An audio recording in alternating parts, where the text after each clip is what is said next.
Ang tinaguriang poor man's drink ng Pilipinas, pang-international na.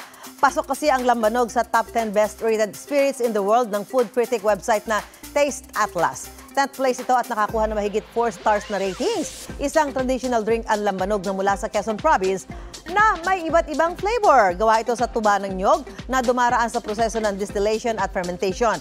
Babala ng Department of Health na siguruhing rehistrado sa Food and Drug Administration ang iinuming lambanog. Yan ay para maiwasan ng methanol poisoning.